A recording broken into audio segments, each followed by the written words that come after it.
Hello everyone, it's me JB from UniqueTutorials. Today in this video I'll show you how to easily remove the watermark present in any image for free in computer or smartphone. So without further delay, let's begin. So firstly let me show you, say I have one image here, so let me just open it. And now you can see I have a watermark here, so you can see here a watermark is present on this image. So how we can easily remove this watermark present on this Raspberry image for free in the Raspberry computer or the smartphone. So for this, what you need to do is just open any web browser, and in the Google search, just search for one application named as the watermark, and on the first list you will see its official website. Just click on it. So now you can see your option to upload image. Just click on it. Now select the image from where you want to remove the watermark. Now wait for a few seconds. So finally you can see here it is removed, so you can just compare it.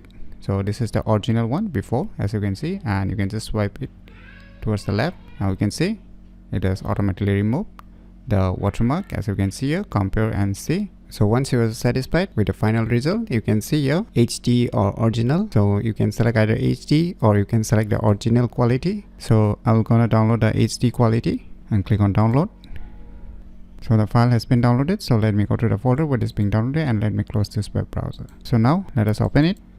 So you can see here there is no any watermark, and it has nicely removed the watermark, as you can see here. So let us compare side by side with the original image as well as the watermark removed image. Now you can see the photos side by side. So on the left side we have the image with the watermark, and the right side the watermark has been removed very nicely. As you can see, it has retained the completely image. So by using this application named as the watermark, we can easily remove the watermark present in any image for free in computer or smartphone very easily. So if you never known about this cool application, then you should definitely give it a try. So if you find this video tutorial useful, please click on the thumbs like button, and if you're new to our channel, click on the subscribe button. And lastly, thanks for watching.